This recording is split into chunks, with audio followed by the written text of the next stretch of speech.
এই সন্তানাদি কিয়ামতের দিন তোমার বিন্দু পরিমাণও কোনো উপকারে আসবে না।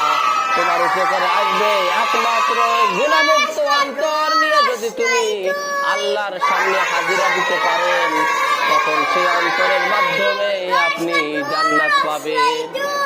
ও দুনিয়ার মানুষ, ইয়া আইয়ুহাল্লাযীনা আমানু লা তুলহিকুম আমওয়ালুকুম ওয়ালা আওলাদুকুম আন যিকরিল্লাহ।